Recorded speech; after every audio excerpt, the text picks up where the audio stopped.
2013 IIT Madras. ఒక చిన్న hostel రూమ్లో ఇద్దరు ఇంజనీరింగ్ స్టూడెంట్స్ ఒక పాత ఎలక్ట్రిక్ స్కూటర్ని పూర్తిగా డిసెంబుల్ చేస్తున్నారు. పార్ట్ బై పార్ట్ విప్పారు. బ్యాటరీ చూశారు, వీక్. మోటార్ చూశారు, ఇన్ఫిషియంట్. డిజైన్ చూశారు, బోరింగ్. ఎలక్ట్రిక్ వెహికల్స్ వర్క్ కావు అని అందరూ చెప్పారు. కానీ వాళ్ళు షార్ట్కట్ తీసుకోలేదు, క్వాలిటీని కాంప్రమైజ్ చేయలేదు. 2026కు వచ్చేసరికి ఆ ఇద్దరు స్టూడెంట్స్ బిల్డ్ చేసిన కంపెనీ 50,000 కోట్ల రూపాయల మార్కెట్ క్యాప్ని దాటింది. ఇండియాలో లీడింగ్ ఎలక్ట్రిక్ స్కూటర్ బ్రాండ్స్లో ఒకటిగా నిలిచింది. ఇది Ather energy story. Tarun Mehta మరియు Swapnil Jain IIT Madras engineering design batchmates. ఇద్దరు క్లాస్మేట్స్. ఇద్దరికీ ప్రాబ్లమ్ సాల్వింగ్ అంటే చాలా ఇష్టం.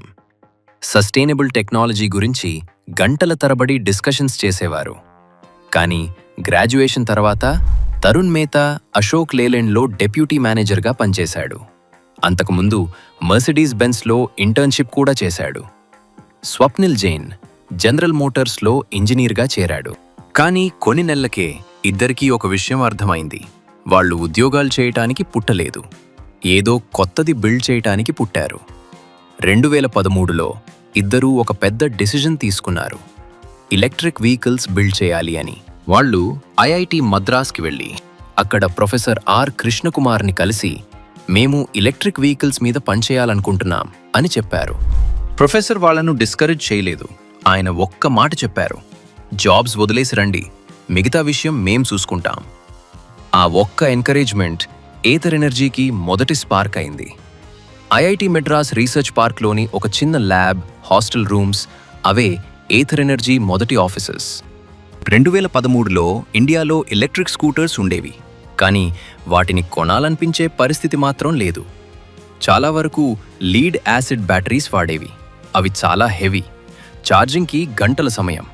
ఒకసారి ఛార్జ్ చేస్తే కేవలం 40 నుంచి 50 కిలోమీటర్లు మాత్రమే. పైగా డిజైన్ చూస్తే 1990ల స్కూటర్లానే అనిపించేది.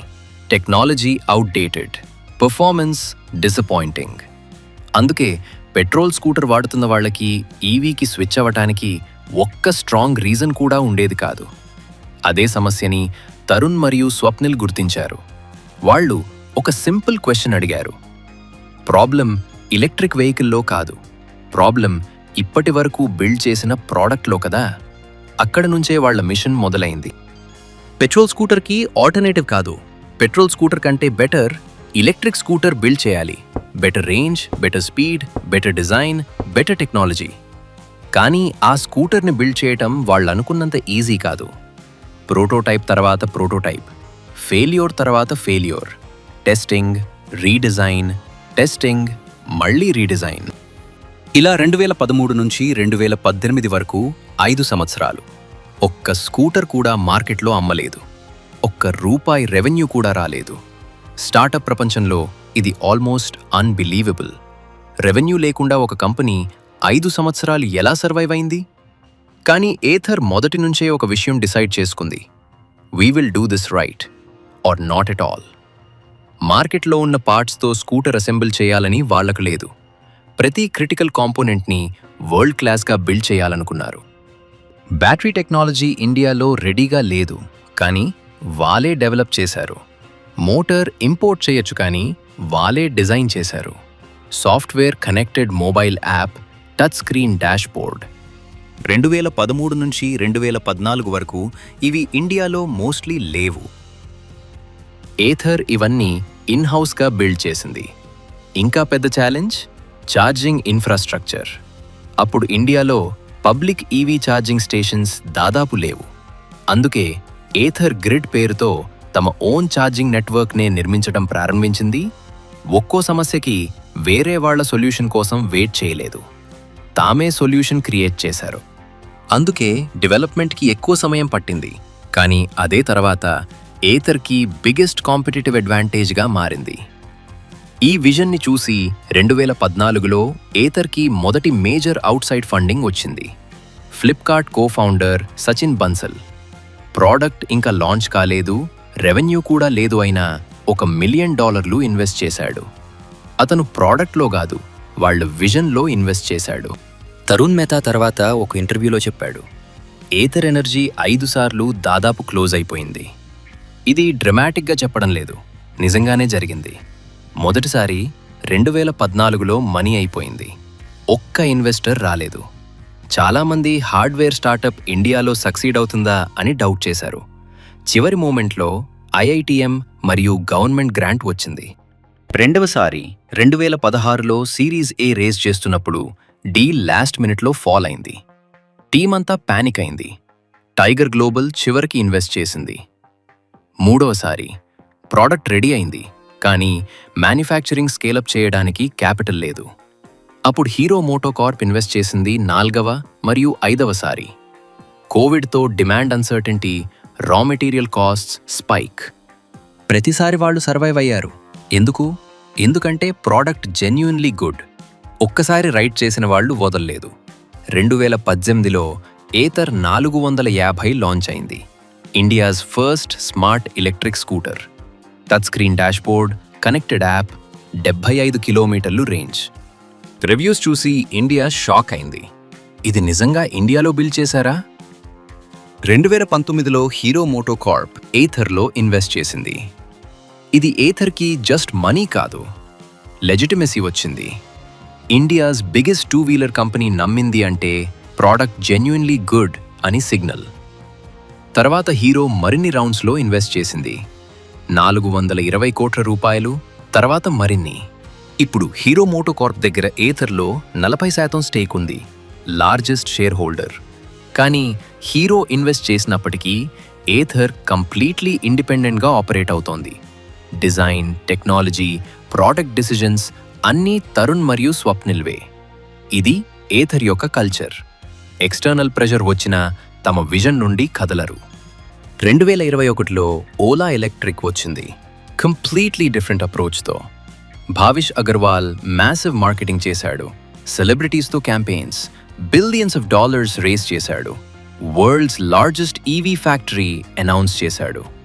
నంబర్స్ ఇంప్రెసివ్గా ఉన్నాయి. మొదట్లో ఓలా ఎలక్ట్రిక్ ఇండియాలో నెంబర్ 1 అయింది. మార్కెట్ షేర్ 35 నుంచి 40% వరకు వెళ్ళింది.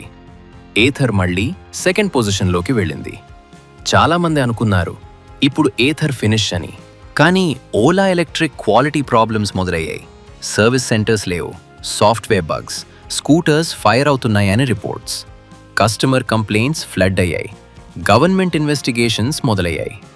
కానీ ఏథర్ క్వాలిటీతో ఎక్కడా కాంప్రమైజ్ చేయలేదు. 2024లో రిజ్టా లాంచ్ చేసింది. ఫ్యామిలీ సెగ్మెంట్ కోసం, వైడర్ ఆడియన్స్ కోసం. ఇన్స్టెంట్ సక్సెస్ అయింది. 2025 నుంచి 26కి వచ్చేసరికి పరిస్థితి కంప్లీట్లీ రివర్స్ అయింది. ఓలా ఎలక్ట్రిక్ టాప్ 5 నుండి బయటికి వెళ్ళింది.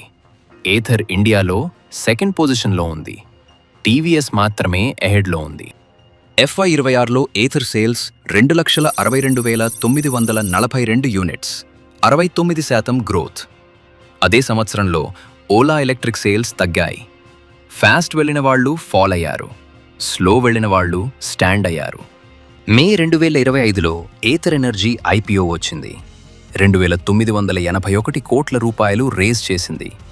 NSE మరియు BSEలో లిస్ట్ అయింది. యాంకర్ ఇన్వెస్టర్స్లో అబుదాబి ఇన్వెస్ట్మెంట్ అథారిటీ మరియు తెమాసెక్ సింగపూర్ ఉన్నారు. IPO ఫుల్లీ సబ్స్క్రైబ్డ్ అయింది. వాల్యుయేషన్ 50,000 కోట్ల రూపాయలు దాటింది. కానీ ఈ IPOలో అత్యంత ఇమోషనల్ మూమెంట్ వేరే ఉంది. IIT మద్రాస్ ఇంక్యుబేషన్ సెల్ దగ్గర అథర్లో 5% స్టాక్ ఉంది. 2013లో యూనివర్సిటీ వాళ్ళు తమ హాస్టల్ రూమ్, ల్యాబ్ యాక్సెస్ ఇచ్చినప్పుడు తీసుకున్నది. ఆ 5% స్టాక్ IPO తర్వాత 2,500 కోట్ల రూపాయలకి పైగా వాల్యూ అయింది. ఒక ప్రొఫెసర్ నమ్మాడు, ఒక యూనివర్సిటీకి 2,500 కోట్ల రూపాయలు వచ్చాయి. 2026లో ఏథర్ ఇండియాలో 18.6% EV 2-వీలర్ మార్కెట్ షేర్తో సెకండ్ పొజిషన్. Q4 FY26లో single quarter highest ever revenue 1,100 కోట్ల రూపాయలు. హీరో మోటోకార్ప్ జూలై 2026లో మరో 1,000 కోట్ల రూపాయలు ఇన్వెస్ట్ చేసింది. Ather connect software subscription service recurring revenue model create చేస్తోంది. స్కూటర్ అమ్మిన తర్వాత కూడా రెవెన్యూ వస్తుంది. లిథియం అయాన్ సెల్ మ్యానుఫ్యాక్చరింగ్ ఇండియాలో స్టార్ట్ చేయాలని ప్లాన్ ఉంది. నేపాల్, శ్రీలంకలో కూడా ఎక్స్పాండ్ అవుతున్నారు. ఏథర్ స్టోరీ నుండి 3 పవర్ఫుల్ లెసన్స్ నేర్చుకోవచ్చు. 1. Depth beats speed. ఏథర్ 5 సంవత్సరాలు జీరో సేల్స్తో ఉంది, కానీ ఆ 5 సంవత్సరాల్లో బిల్డ్ చేసిన టెక్నాలజీ, క్వాలిటీ, సిస్టమ్స్ వల్లే ఇప్పుడు స్టాండ్ అవుతోంది. ఓలా ఎలక్ట్రిక్ ఫాస్ట్గా వచ్చింది, ఫాస్ట్గా ఫాల్ అయింది.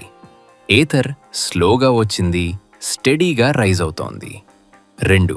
షార్ట్కట్ లేని పాత్, లాంగెస్ట్ కానీ స్ట్రాంగెస్ట్.